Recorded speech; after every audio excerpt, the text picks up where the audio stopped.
Divino Mestre Jesus, nós agradecemos pela oportunidade, pelo ensejo que se renova para nós, num clima de alegria, de fraternidade, solidariedade. Nos reunimos em nossos lares, graças à tua misericórdia, dando continuidade aos trabalhos da Fraternidade Espírita Camilo Chaves, de forma virtual, em que nossos lares se transformam e formam uma rede em conjunto, ampliando o alcance do atendimento por parte dos amigos espirituais, ampliando o alcance das radiações, dos pensamentos, dos ensinamentos que temos recebido, para que assim haja uma mais rápida disseminação, pelo menos em plano virtual, no plano espiritual, dos ensinamentos. E os apontamentos aqui hoje estudados sejam proveitosos para os irmãos em estágio de trabalho, aprendizagem, na fraternidade, que esses apontamentos também favoreçam o nosso próprio crescimento espiritual, que assim seja.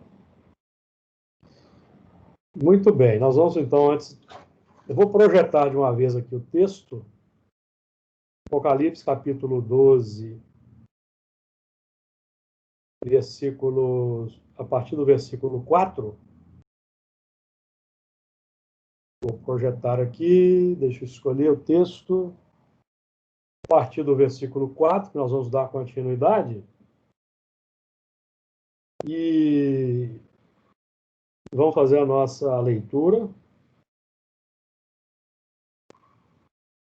A leitura do texto.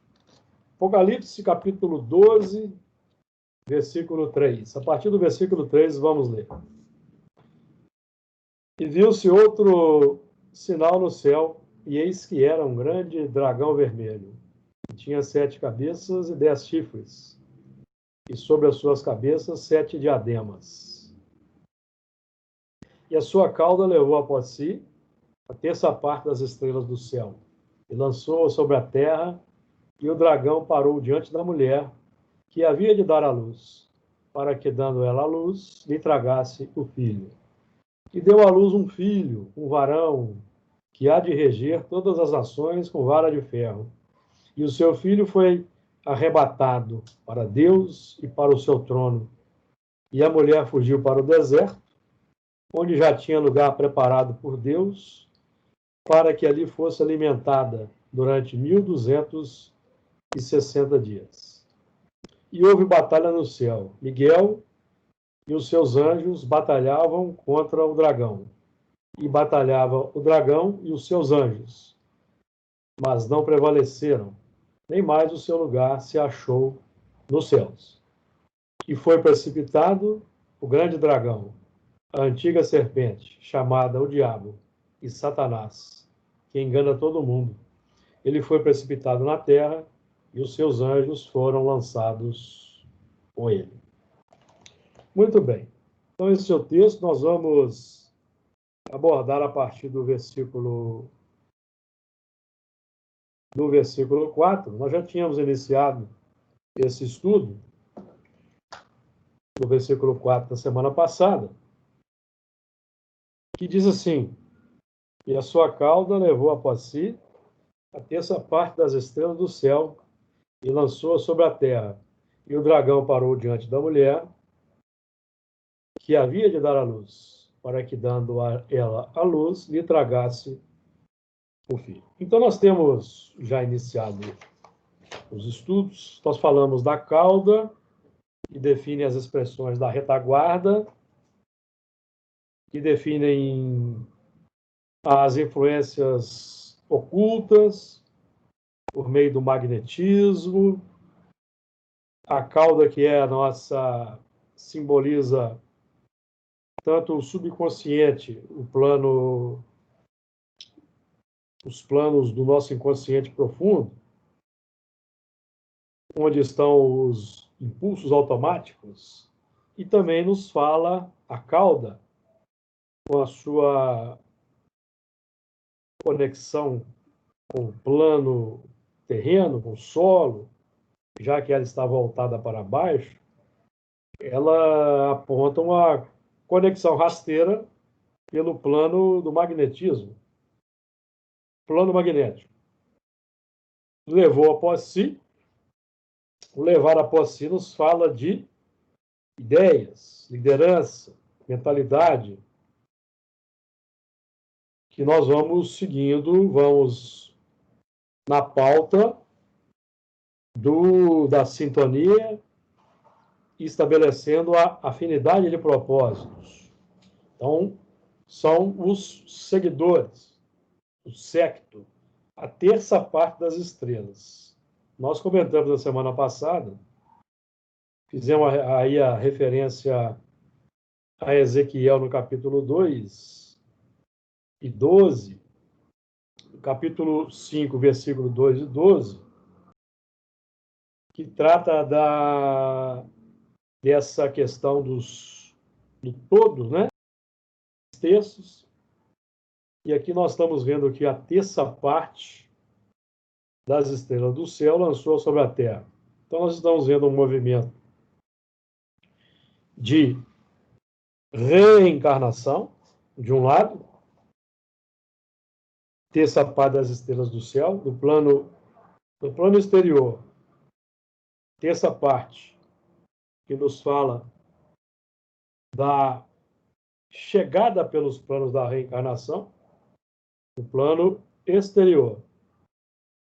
No plano interior, individual, a terça parte com a qual nós lidamos, digamos assim, no plano da experiência física, por meio do nosso consciente. Então, nós lidamos na experiência terrena com valores que emergem automaticamente pelos hábitos, pelos impulsos, pelas emoções do plano subconsciente. Vamos trabalhar esses elementos que emergem no consciente, no campo da consciência desperta, com aquilo que já temos capacidade de adotar no plano superconsciente, que são os valores nobres do Espiritismo. Os valores nobres do Espiritismo representam para nós a chegada no nosso céu interior, no plano mental, de valores superiores que vêm, evidentemente, dos planos mais altos. Para haver aquela alteração do que emerge do subconsciente pela adoção das virtudes e pela prática do bem. Então, nós vamos desativando os impulsos irreverentes, instintivos, complexos, pelos esforços que empreendemos para, no dia a dia, praticarmos o bem e vivenciarmos o amor. Que nós estamos buscando sedimentar nos planos profundos, gerando uma nova rotina edificante que vai emergir do nosso subconsciente de forma automática. Deu para entender? Então, quando nós nos vinculamos a uma casa espírita e vamos fazendo parte dos trabalhos assistenciais, por exemplo, nas suas várias frentes, esses trabalhos assistenciais nos quais nós nos engajamos representam um treinamento para que nós nos acostumemos nas 24 horas do dia, para nos afeiçoarmos à prática do bem. é o estabelecimento de uma rotina edificante. E, no nosso dia a dia, nós vamos exercitar, evidentemente, as virtudes, o que temos batido, temos dito com muita ênfase aqui. Então, nós temos uma ideia dessas três partes, por exemplo, em termos de sociedade, porque lançou a terça parte das estrelas do céu sobre a Terra. Lançou sobre a Terra. Então, representa, avançando um pouco mais aí no entendimento, lançar a terça parte das estrelas do céu sobre a Terra, no plano filosófico, define que nós vamos envidar os esforços para vivenciar no cotidiano o Evangelho e o Espiritismo. Então, nós vamos lançar na terra do coração e da terra do coração para a terra plano social. Porque o objetivo da doutrina espírita do Evangelho é operar a nossa transformação moral, porque o aperfeiçoamento é a fonte da felicidade. Não nos adianta fazer o bem exteriormente sem o aperfeiçoamento interior. Quando nós fazemos o bem apenas exteriormente, o que é que nós estamos, na prática, concretizando ou angariando no mundo? Amigos, simpatias. Mas se eu não opero o aperfeiçoamento, eu não estou fazendo o bem para mim. Não estou combatendo as minhas imperfeições. Deu uma ideia, pessoal? É a questão do religioso que só é religioso no tempo, ou do espírita que só é espírita nas tarefas. Mas na vida pública, na vida privada, ele não é espírita. Ele é um materialista normal. E é o que é o que o seu subconsciente dita. Então, quando nós nos mantemos nessa posição de não nos esforçar para vivenciar o bem no dia a dia e operamos aí na didática assistencial fomentada pela casa espírita, quando nós desencarnarmos, nós teremos angariado muitos amigos, mas não teremos resolvido o nosso problema interior de felicidade, de paz, de harmonia. Deu uma ideia? Vamos continuar com as mesmas problemáticas, com as mesmas imperfeições, com as mesmas depressões, mesmas angústias, mesmas fobias, mesmas síndromes. Ficou claro, pessoal? Então, o objetivo é que essa parte das estrelas que recolhemos dos planos superiores em forma de ensinamentos luminosos, que é a parte que nós conseguimos assimilar de um montante de 100%, digamos assim, nós conseguimos assimilar talvez uma terça parte. Uma terça parte. Então, os espíritos lançam para nós um manancial enorme, para que nós captemos aí talvez uma terça parte. E vamos operando. Porque o que nós vamos operando é o que estamos simbolicamente, filosoficamente, transferindo para a Terra no plano social, para os necessitados do conhecimento superior. Porque o que vai arrastá-los é o exemplo. Agora, no plano social, nós também temos 3 grupos de espíritos, que nós já começamos a falar na semana passada, e vamos hoje só encerrar esse assunto com um apontamento do Evangelho segundo o Espiritismo, capítulo 7, os que têm puro coração, no item 7. Naquele mesmo item 7 que eu cito muito aqui, onde nós recolhemos aquela pérola em que os espíritos... Kardec diz assim, é o pensamento de Kardec: todo pensamento mau resulta da imperfeição da alma. Isso é de Kardec. Certo? Minha emissão de pensamento mau, eu preciso combater a imperfeição primeiro, que é o sentimento. Agora, o que eu quero trazer é uma análise sintética de Kardec com relação a os três grandes grupos que formam o plano social terreno. Kardec vai dizer assim, é no último parágrafo do item 7, do capítulo 8. Em resumo, naquele que nem sequer concebe a ideia do mal, já há progresso realizado. Então, quem não concebe a ideia do mal, significa que ele já se aperfeiçoou, já desenvolveu as virtudes, então não tem nem pensamento mal. Certo? Naquele a quem essa ideia acode, mas que a repele, há progresso em vias de realizar-se. São aqueles que já abriram o campo consciente para o ensinamento e estão buscando a transformação moral, combatendo o mal na sua intimidade. Naquele, finalmente, que pensa no mal e nesse pensamento se compraz, o mal ainda existe na plenitude da sua força.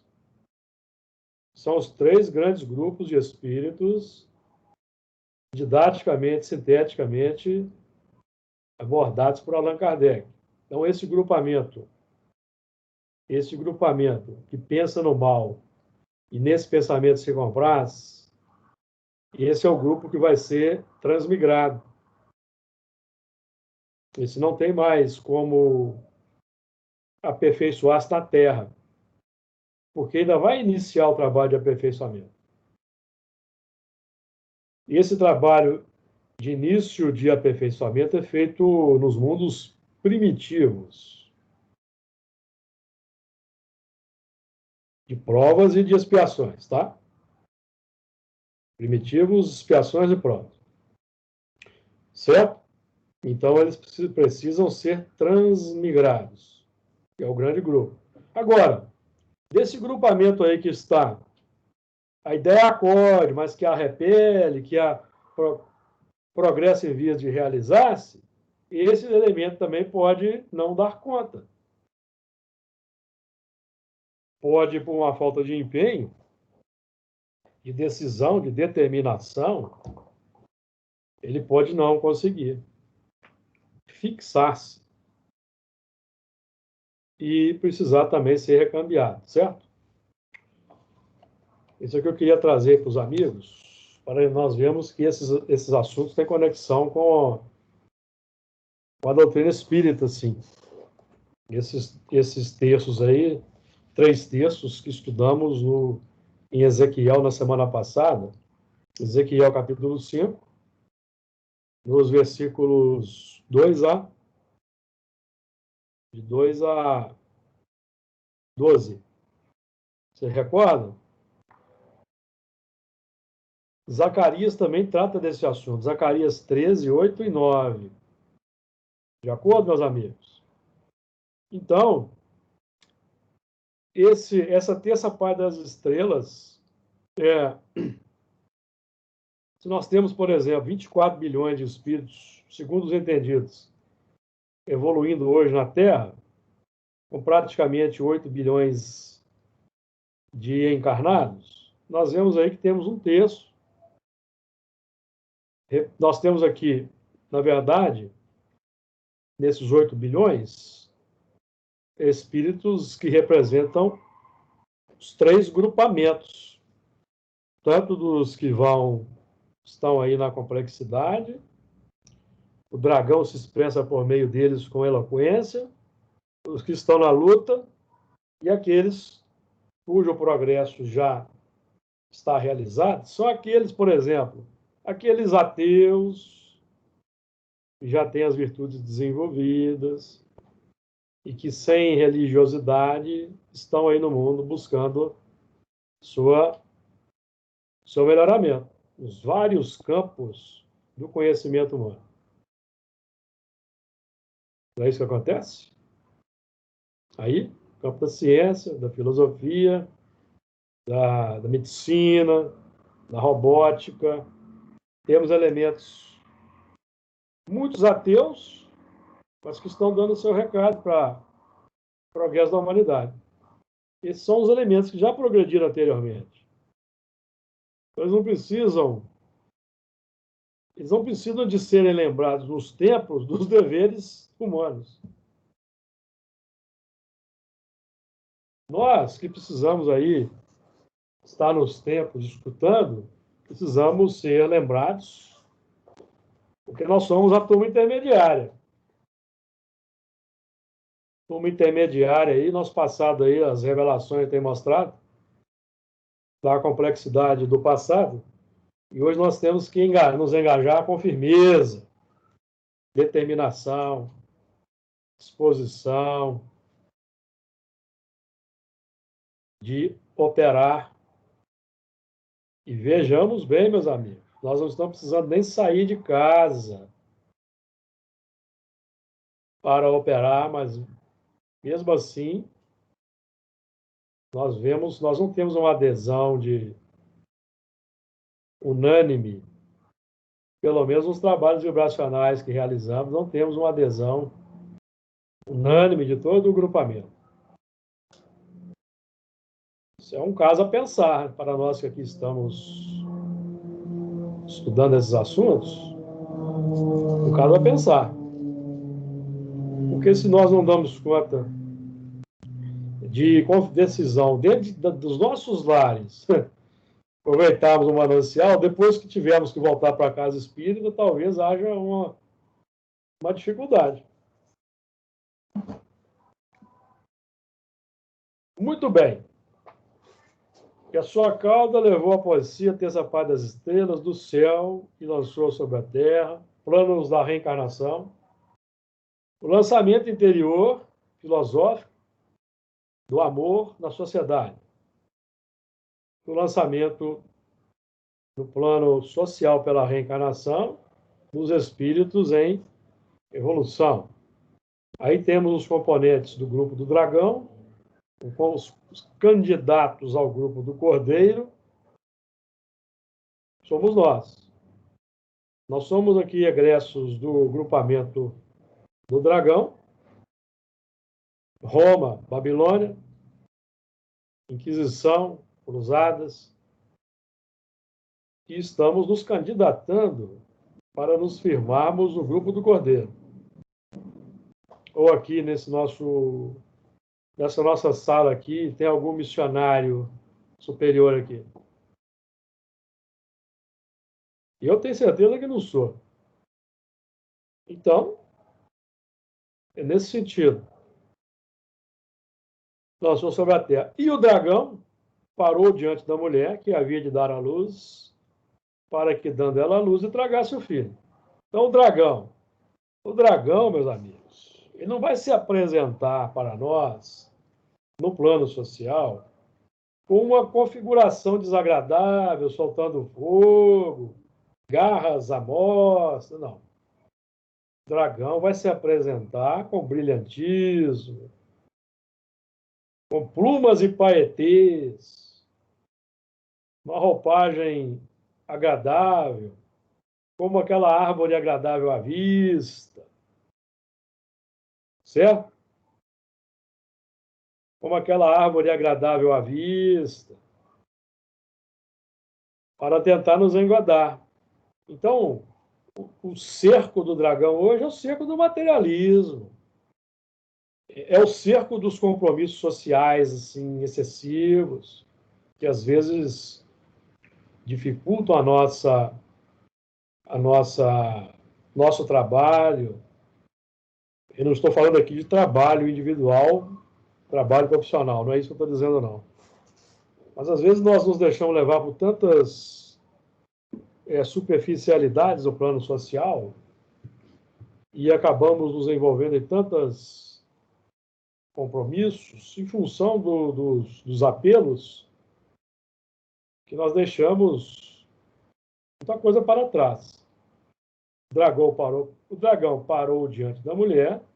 A mulher, no plano social, é a religiosidade superior, o cristianismo. Hoje, para nós, o espiritismo. Porque a religiosidade é um sentimento nobre e decorre da transformação moral. Consequência da vivência da filosofia espírita cristã, no plano prático, no laboratório social, pela experimentação científica que define os esforços para mudar os hábitos, a consequência desse trabalho, experiência prática, mais mentalidade nova, é a renovação dos sentimentos, que é a religiosidade, que é a religação com Deus, no plano das virtudes. Porque a religação com Deus no plano das virtudes significa o amor ao próximo na prática. Porque Deus não é visto, é? Deus não é visto. Deus é invisível, não exerce ação direta na matéria. Então, nós vamos expressar o amor a Deus, evidentemente que é para o próximo, a quem vemos, e não ao Deus invisível a quem não vemos. Isso é de Tiago. Epístola de Tiago. Parou diante da mulher, a mulher como sentimento matriz gerador das virtudes, dos bons propósitos. Vamos lembrar, Eva, lá nos primórdios o sentimento era Eva, gerou Caim. Ouviu a serpente, que é a onda mental complexa, a influência oculta dos espíritos de forma complexa, e o resultado foi o quê? Geração de Caim. Caim, a reencarnação do grupo da serpente. Porque houve uma ligação magnética e precisou-se da reencarnação para sanear. Que é o que acontece no plano das obsessões. Nós vamos dando corpo à mentalidade complexa que emerge do nosso interior, que se associa com os desencarnados, e nós vamos corporificar isso na Terra, até como filhos, que vão renascer por nosso intermédio. Diga lá, Luiz. Eu vi que o Luiz abriu o som ali, está doido para falar. É que eu estou tentando entender também, porque essa mulher, ela vai dar à luz, então ela está grávida, né? Então ela está grávida de um sentimento, de um pensamento, de uma ideia contrária ao do dragão, não é isso? Exatamente. É o egoísmo. Entendi. É o egoísmo. Uhum. A expressão do dragão é o egoísmo, claro. Por quê?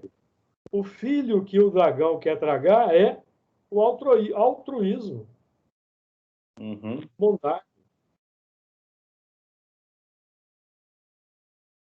É o amor ao próximo. Certo? É isso que o dragão quer tragar. O dragão, como com todo o arcabouço social, que envolve de forma brilhante, sutil, e nós vamos, então, encontrando dificuldade para expressar o bem e o amor, em função dos apelos. São dos apelos.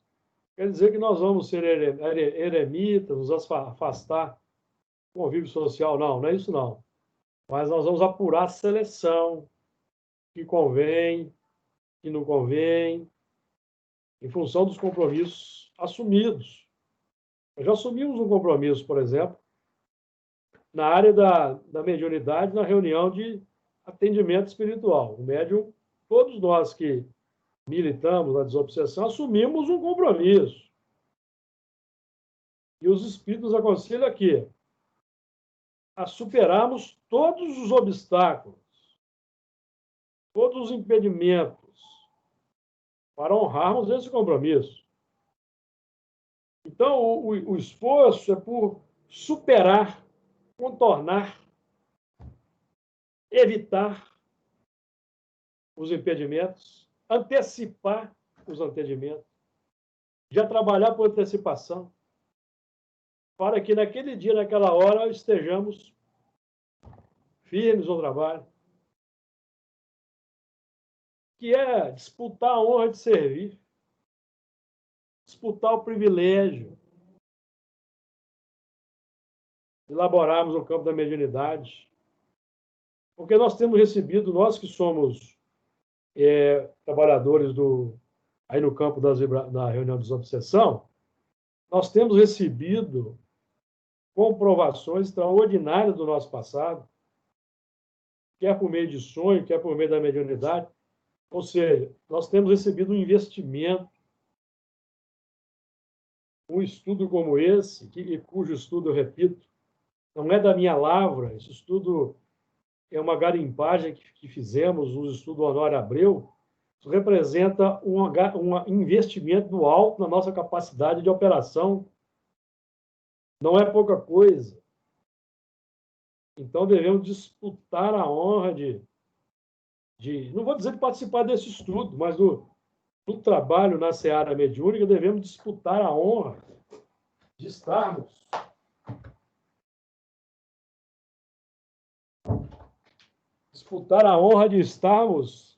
nesse trabalho, porque nós estamos arregimentando valores, arregimentando capacidade de operação, especialização. Estamos desenvolvendo uma rotina edificante, salutar, porque nós não sabemos o que nos aguarda no futuro, ou sabemos?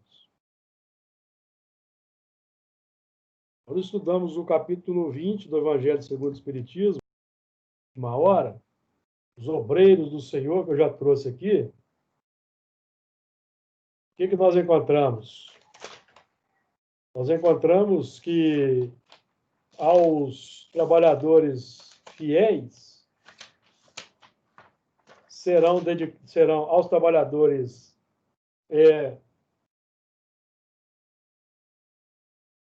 fiéis, aqueles que não promoverem dissensões, aqueles que buscarem o amor ao próximo, esses é que receberão os postos mais difíceis na grande obra da regeneração.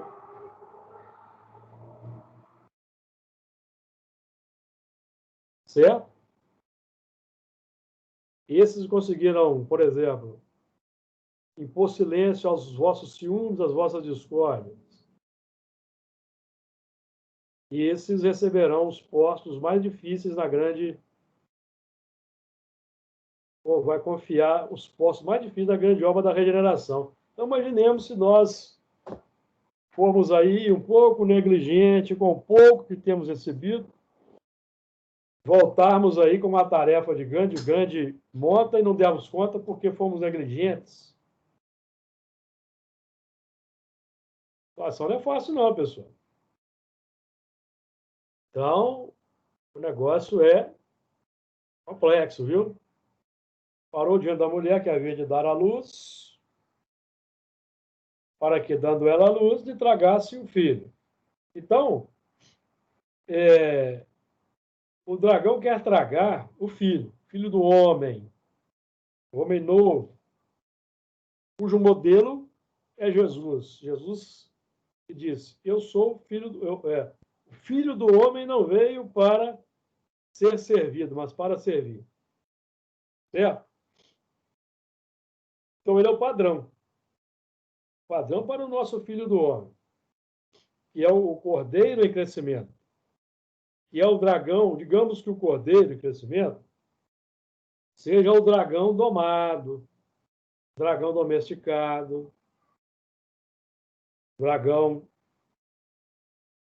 com a outra roupagem, com as mesmas ferramentas que formaram o dragão, os mesmos princípios que formaram o dragão, os instintos, ferramentas da evolução, é que, transformados em sentimentos, vão formar o cordeiro.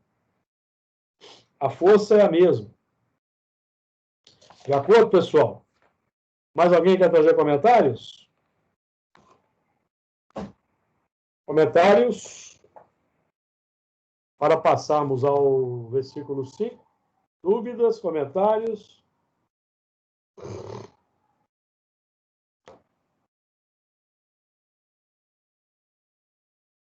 Muito bem. Ó, o Luiz, estou vendo que o Luiz quer falar. Eu não sei se eu vou atravessar o que você vai falar.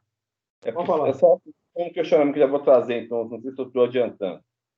É porque a proposta do versículo 4 era o dragão se postando à frente, né, da mulher para tragar-lhe o filho. Sim.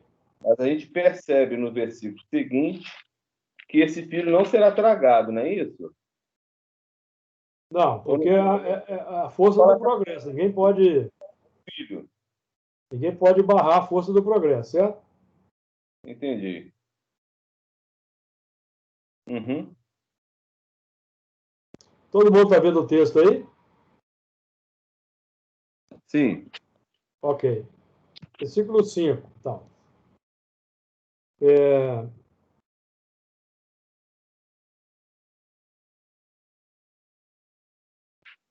Versículo 5. E deu à luz um filho, um varão, que há de reger todas as nações com vara de ferro. E o seu filho foi arrebatado para Deus e para o seu trono. Deu à luz um filho. O nascimento de uma nova proposta, obviamente. Então, nós podemos aí falar em gerações. Por exemplo, o que eu estou dizendo? Nós vamos dizer assim, nós vamos ver que deu à luz um filho, um varão, que há de reger as nações com vara de ferro. Então, a primeira geração, nós vamos entrar agora no plano filosófico mais sutil. A primeira geração é a da mentalidade. Certo? A primeira geração é da mentalidade. Porque primeiro eu tenho que formalizar a mentalidade. É isso mesmo que eu quero, o plano filosófico é esse, a mentalidade está perfeita, é isso que eu quero. Depois que nós confirmamos, definimos a mentalidade, que é o varão que foi, digamos assim, o varão, que é a razão iluminada, nós vamos então partir para a elaboração do novo homem. Por quê? Deu à luz um filho, um varão que há de reger.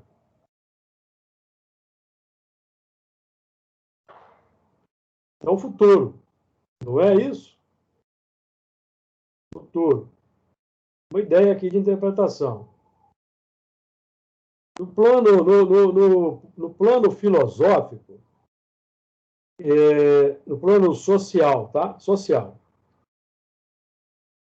Um filho significa que, mesmo Jesus tendo sido crucificado, Jesus não foi aniquilado, foi? Não, porque a morte não existe. Segundo, porque a ideia permaneceu. Então, ele não foi aniquilado. Ele não foi desativado. Foi morto perifericamente, mas não efetivamente. Então, esse elemento que está na nossa intimidade como um ponto morto, ponto desativado, é que vai crescer e vai reger as nações com vara de ferro, ou seja, ele vai reger com decisão, determinação, coragem, vontade as nações, que é o conjunto psíquico, o arcabouço psíquico que nós arregimentamos ao longo da evolução. Os valores arregimentados ao longo da evolução que nós deixamos transformar em imperfeições que geraram o dragão, que são... O que é o dragão?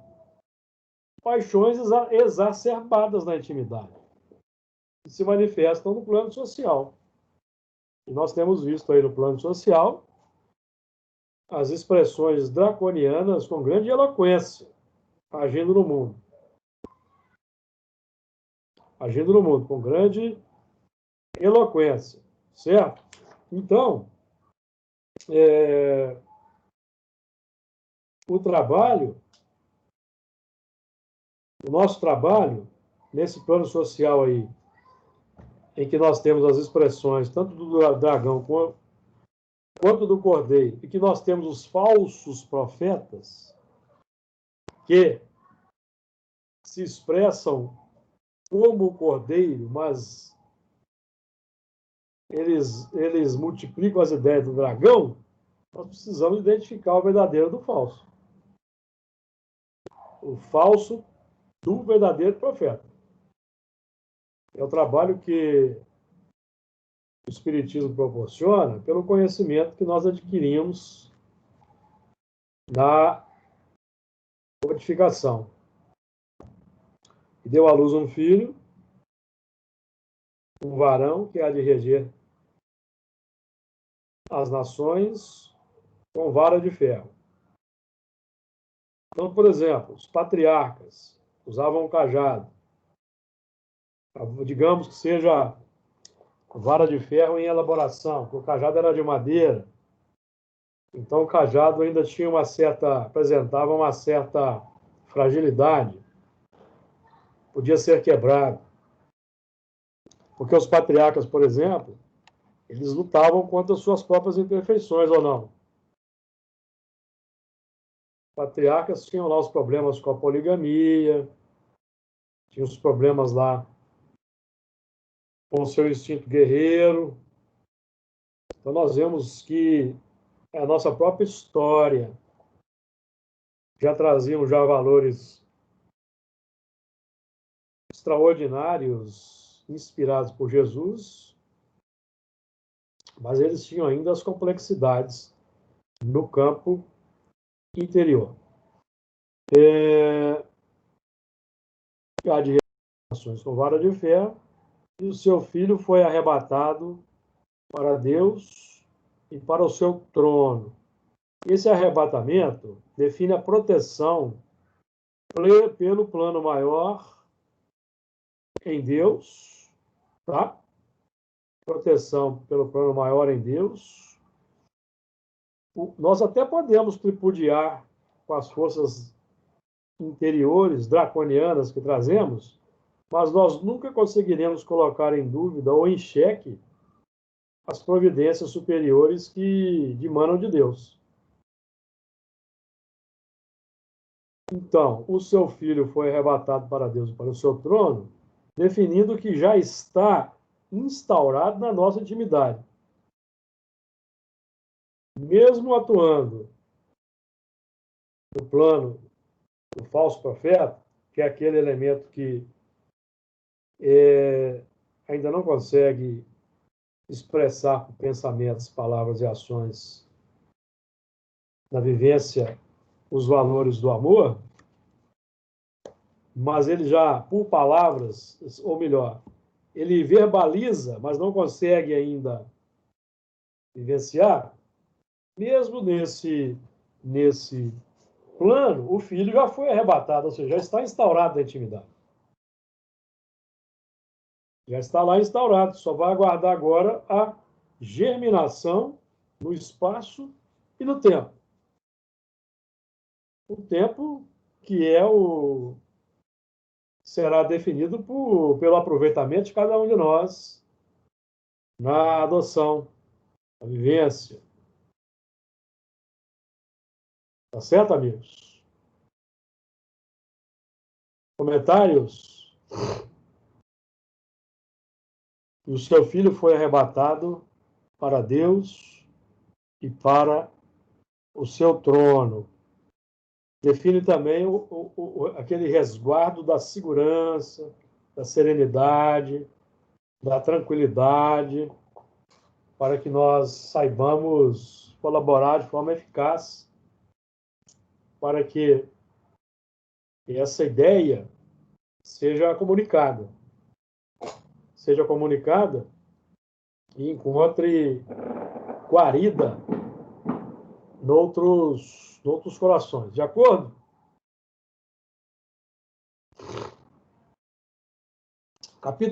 Capítulo 6, não, versículo 6. E a mulher fugiu para o deserto, onde já tinha lugar preparado por Deus, para que ali fosse alimentada durante 1260 dias. Então, nós já temos trabalhado esse assunto, os 1260 dias, e define, por exemplo, podemos associar, inclusive, com... Veja bem, a mulher que define os sentimentos. No plano social exterior, essa mulher é símbolo do cristianismo. O cristianismo sublime, e não o cristianismo dos homens. Durante 1260 anos, de 610 até 1870, exatos 1260 anos, com a criação do papado pelo imperador Focas, 610, e declaração da infalibilidade papal em 1870, 1260 anos, em que a mulher teve que se retirar do contexto, ou seja, o cristianismo autêntico teve que se retirar do contexto, ficou resguardado.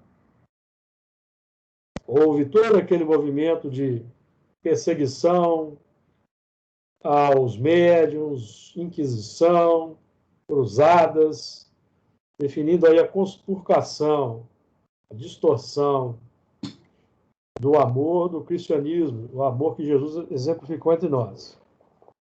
Então, fugiu para o deserto.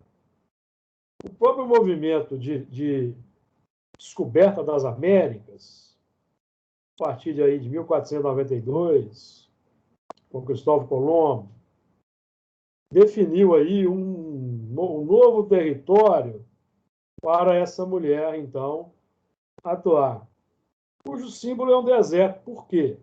Porque se nós compararmos as Américas com o território europeu, as Américas representam um verdadeiro deserto em termos de construções que os europeus já vinham realizando. Mas nós vamos notar que a misericórdia de Deus, preservando as Américas para esse tempo, define um deserto, mas que é um jardim com infinitos recursos a serem aproveitados, para que a mulher que vai fugir do deserto, que define a reencarnação e a vinda dos europeus, seja diretamente pelas naus, ou indiretamente, como sendo representando o mergulho de um grande contingente de espíritos que vinha evoluindo na Europa, nas regiões da África, de onde eles foram trazidos para cá como escravos. Então, um grande número desses escravos eram espíritos europeus que estavam numa transmigração, num degredo de um mundo europeu civilizado para territórios ainda bem selvagens, de conotação primitiva, com as organizações tribais que haviam tanto na África quanto no Brasil. Então, define um movimento de degredo dentro do próprio planeta. Então, aqueles espíritos antigos babilônicos, gregos, romanos, que foram se convertendo, por exemplo, ao cristianismo, e foram conspurcando o cristianismo no Império Romano Místico, foram então transmigrados para a África, para as Américas, reencarnaram entre os selvagens, tanto na África quanto nas Américas, num degredo uma transmigração para os movimentos tristes dos reajustamentos, muito conhecido por nós. Então, as Américas representaram uma oportunidade de se fazer diferente no mundo, construir uma civilização diferente, sem a tentativa natural, porque o mundo vai sendo descoberto, é natural, vai sendo ocupado. Então, simbolicamente, define uma nova oportunidade de se elaborar uma nova civilização aqui nas Américas,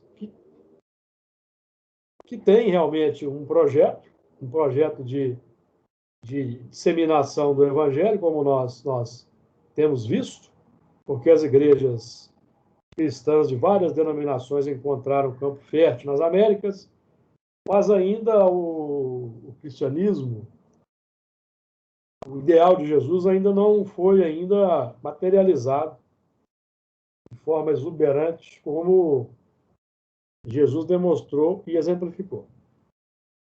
Nós ainda estamos nesse trabalho de elaboração, transformar um jardim no Éden.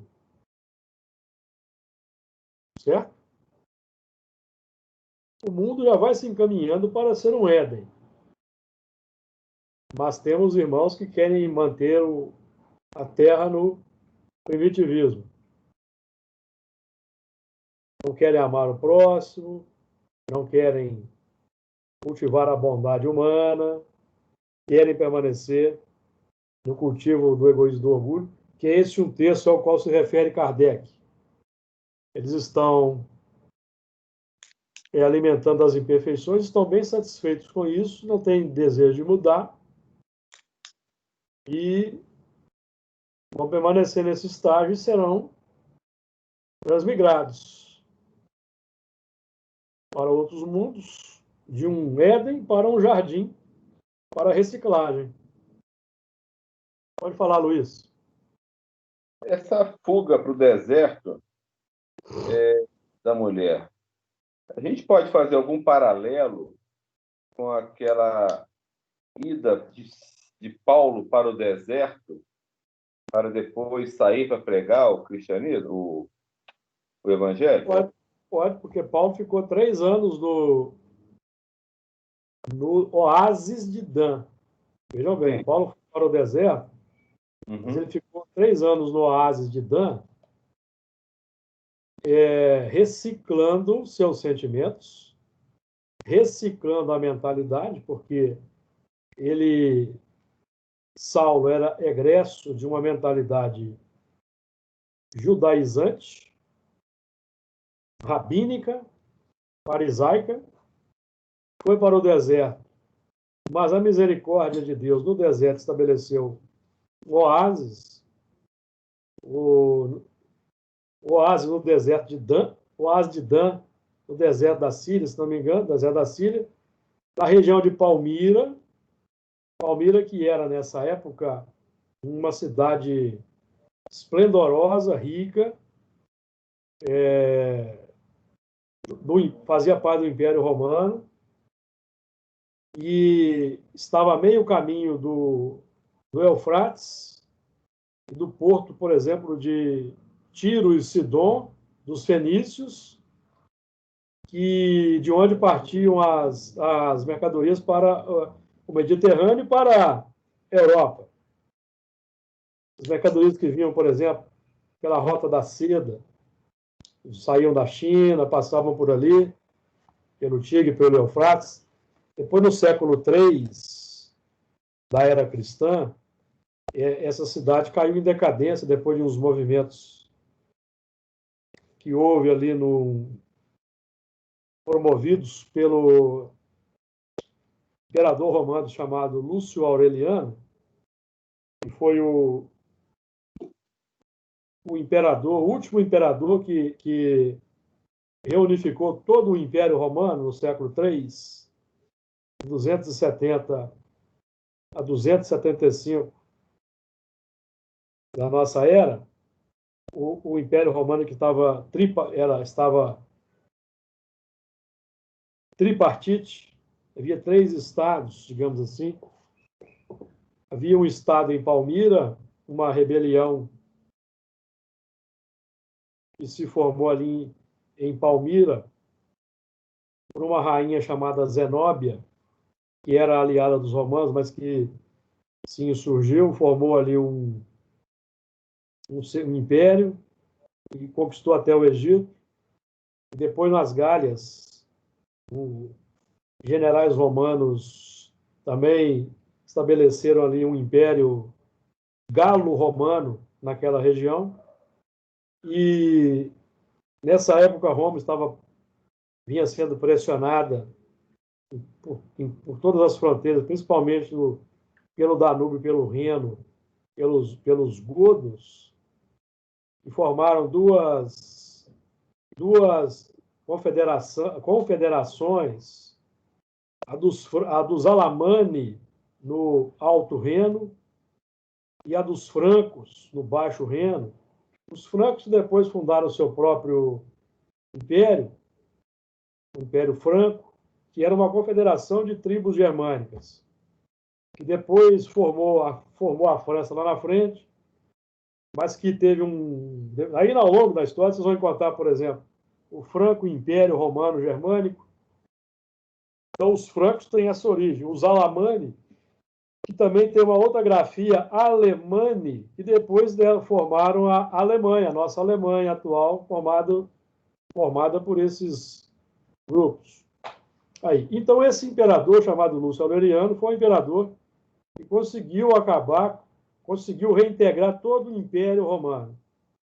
Ele era um soldado de carreira, chamado de o imperador dos soldados.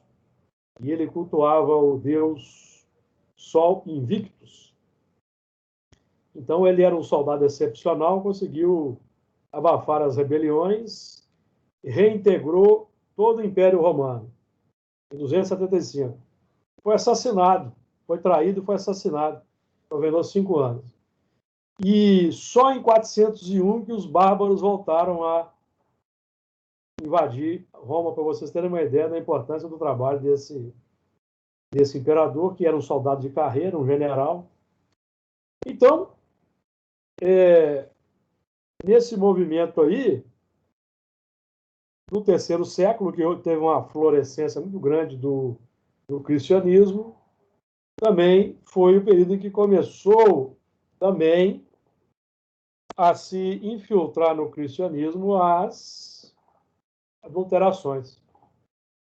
Logo depois desse general, desse imperador, em 313, Constantino consolidou o monoteísmo, porque o monoteísmo já vinha sendo instaurado sutilmente com a ideia do Sol invicto, do Deus Sol, e Constantino, então, associou a essa crença do Sol, Deus Sol, Jesus. Aí podemos até fazer um paralelo aí com Jesus, o Sol das Almas.